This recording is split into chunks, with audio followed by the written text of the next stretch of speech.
I was first diagnosed when I was about 11, 12. I was 12 years old. I was 2 when I first got diagnosed with arthritis. 6 months ago. I was diagnosed at 8. I was 8 years old when I was diagnosed with JIA. Juvenile idiopathic arthritis, or JIA for short, is a chronic autoimmune condition in children. And generally what it means is that they get inflammation of their joints, and that's the arthritis.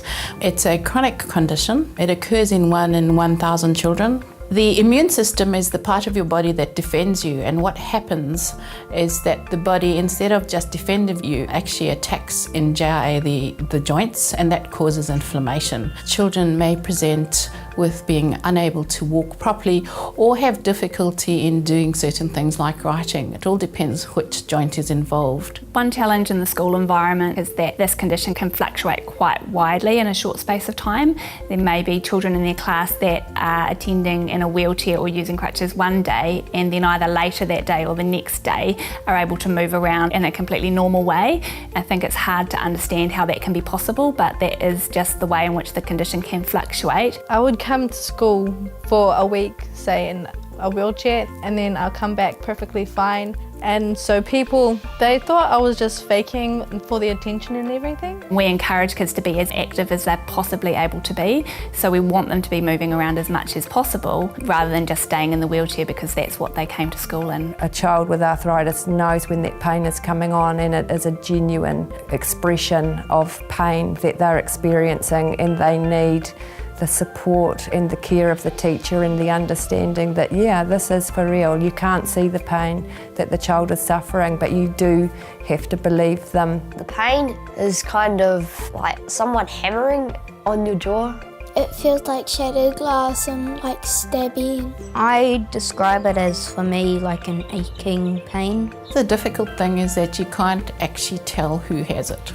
If you've broken your arm or you have a fever, you look sick. Children with JIA don't generally look sick. Usually joints get stiff after they've been in one position for a period of time, so overnight, then waking up in the morning can be quite difficult. When I get up, I have to move around and make sure my joints are warmed up before I get up. Mostly when I get up in the morning, my fingers are really stiff. So my mum's got to massage them, or I have a shower just to warm them up. Because it's sometimes really hard to have my breakfast and brush my hair and brush my teeth. And as the day wears on, it may be that they loosen up and feel a lot more comfortable. And it can mean that throughout the course of the day, they can have quite big swings in what it is possible for them to physically do. Sometimes when I come to school, I'm all good and I can go out and play, and then it gets sore, and then some of my friends think I'm just joking. Fatigue is a really big issue. Some days they might manage fine, other days they might just be too tired. Halfway through the day, I will literally fall asleep. On a bad day, I find it harder to concentrate on my schoolwork, and I often drift off. The other thing that can happen is when children are in a classroom situation, sitting still in the classroom for any period of time can cause what we call gelling, which is where the joint becomes stiff just because it's been held in one position for a period of time. For some children, sitting down on the floor, having to get down onto a mat on the floor, sit still for a long period of time and then stand up again can be really difficult. And so it's just being aware and talking to families about what the problem areas are. There are things they can do to help make them more comfortable throughout the school day. And one of those things is actually moving around regularly. Sometimes teachers can help with this just by being aware that this is something that the child needs to do, and by facilitating natural opportunities for them to get up and move around. For some children, handwriting is a really big issue, and if their fingers are affected or their wrists, they can have real trouble. They just may not cope with the level of hand use that's required in an average classroom situation if they're having a flare, needing to actually use a device like a laptop or a tablet for written work. With my pen, it gets really tiring. I've got to stop writing for long periods of time, so I've got to have a little break.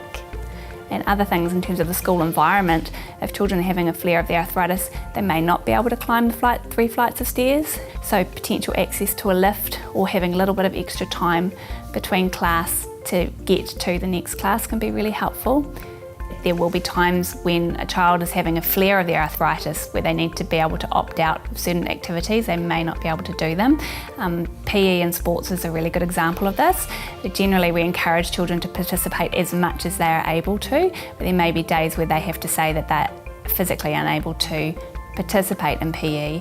We really strongly encourage them to just support the child. The child usually knows what their limits are. And it's the whole balance, is that really it's that trying to find the optimum level of activity for a particular child.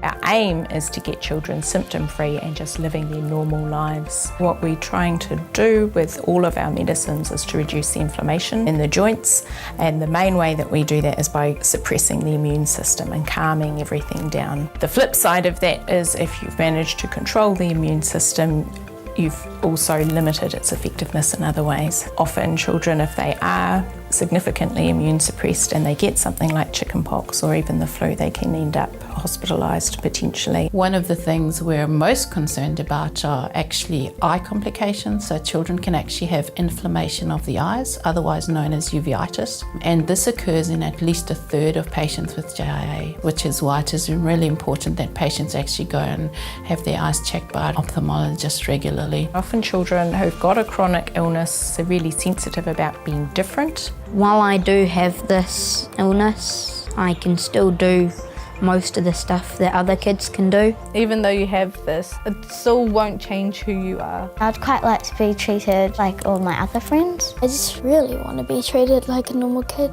They don't want a big fuss made of them. They don't want that attention drawn towards them. And so if you're very quietly aware, just having a quiet eye, just making sure they're okay. You can talk to them about some options that just give them an easy out, whether it's if they're feeling sore and they need to go and get some extra medicines, that they have a plan, that they might need a special code word or some special system that they've worked out in advance.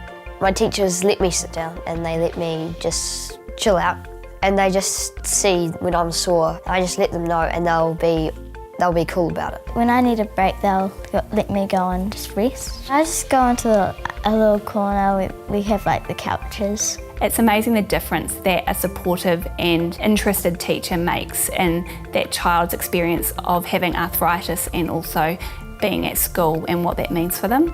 And just having someone that they can speak to, who they know will believe and support what their needs are on any given day, really makes such a difference to that child. As long as they're loved and nurtured and cared for, they can do that just like their peers, their siblings.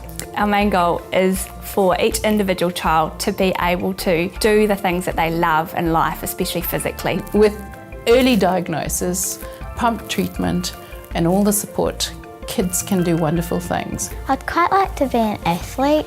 I want to be a kind of musician. I want to be a veterinarian. I really want to be an interior designer. Ever since I had arthritis, I want to be a doctor now, because you get to help other people.